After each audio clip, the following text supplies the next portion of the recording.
सुप्रभात सभी को। आपके सामने युवाओं को जगाने के लिए, भारतीय को जगाने के लिए आज मैं कुछ कहने जा रहा हूँ। स्वामी विवेकानंद जी का सपना था कि उनका भारत आगे बढ़े, आसमान को छुए। आज भारत आगे तो बढ़ रहा है, पर किस तेजी से बढ़ रहा है, क्या तेजी से बढ़ रहा है। युवा तू जाग, युवा तू जाग। अपने हौसले को ये मत बताओ कि तुम्हारी तकलीफ बड़ी है, अपनी तकलीफ को ये बताओ कि तुम्हारा हौसला बड़ा है, तुम्हारा हौसला बड़ा है।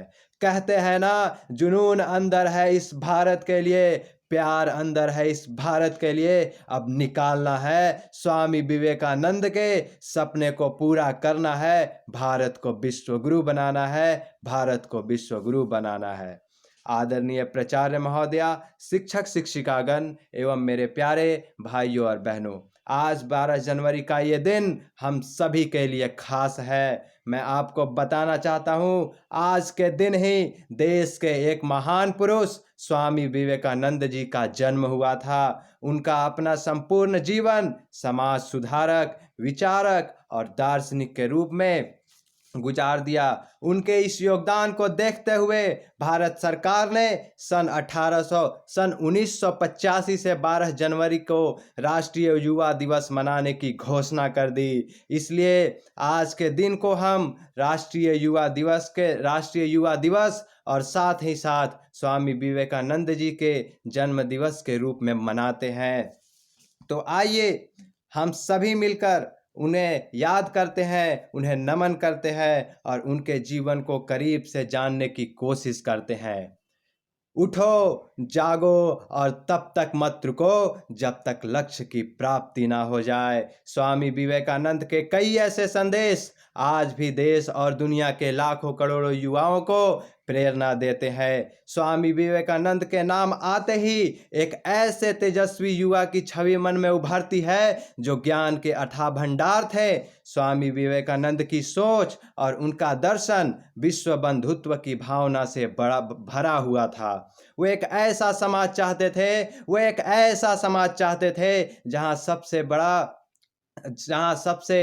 बड़ा सत्य सामने आ सके। दरअसल विवेकानंद के लिए सच ही उनका देवता था, उनका आत्मा परमात्मा था। वो पूरी दुनिया को अपना देश मानते थे। वो कहते थे सत्य एक ही है, बस उस तक पहुंचने के रास्ते अलग अलग हैं।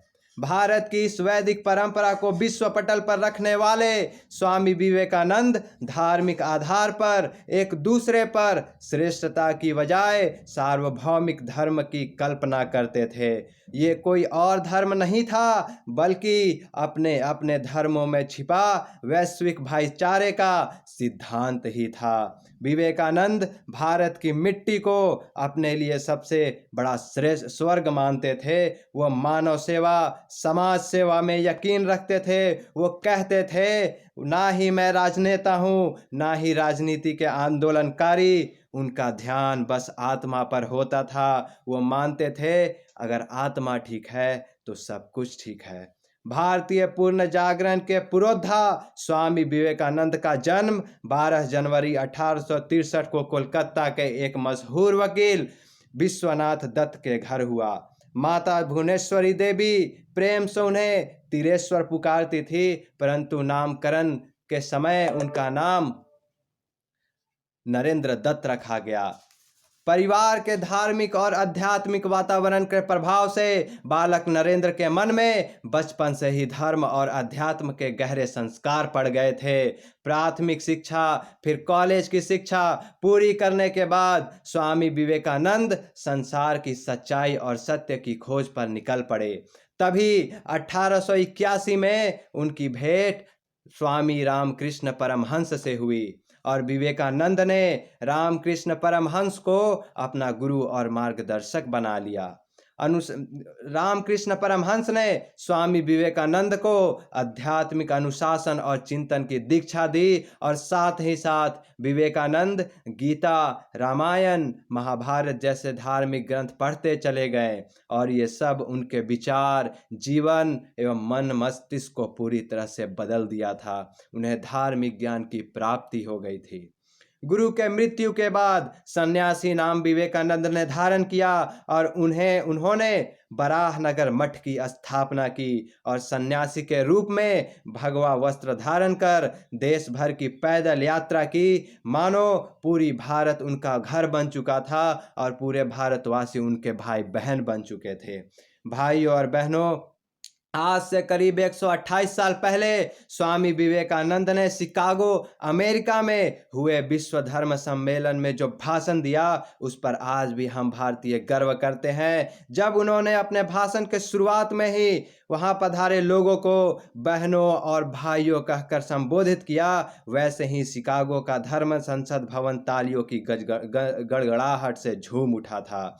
फिर उन्होंने भारत की ओर से सनातन धर्म का प्रतिनिधित्व भी किया और कुछ इसी प्रकार अमेरिका से लंदन, लंदन से पेरिस, पेरिस से जर्मनी, फिर रूस, पूर्वी यूरोप, ना जाने कई ऐसे देशों में उन्होंने वेदांत और अध्यात्म के संदेश की प्रचार प्रसार की। साथ ही साथ उन्होंने समर्पित शिष्यों का समूह बनाया और वेदांत के बारे में उन्हें शिक्षा दी।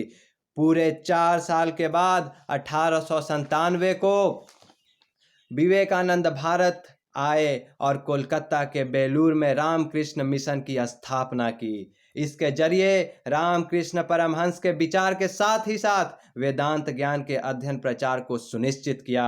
भाई और बहनों, गरीबी आज भी हमारे समाज की प्रमुख चुनौतियों में से एक है। गरीब और गरीबी को लेकर किस तरह की रुख अपनाया जाना चाहिए, इसे लेकर विवेकानंद कहते थे, हर व्यक्ति को भगवान की नज़र से देखो। अगर आप किसी की मदद नहीं कर सकते तो बस उसकी सेवा करो, बस उसकी सेवा करो। विवेकानंद ने दीन दुखियों की सेवा को सबसे बड़ा धर्म बताया था। विवेकानंद ने साथियों और शिष्यों से भी कहा कि अगर आप ईश्वर की सेवा करना चाहते हैं तो गरीब, निर्धन और जरूरतमंदों की सेवा करें। इन सभी बातों से आप साफ अंदाजा लगा सकते हैं कि वो कितने मानव प्रेमी थे, वो कितने समाज सेवी थे।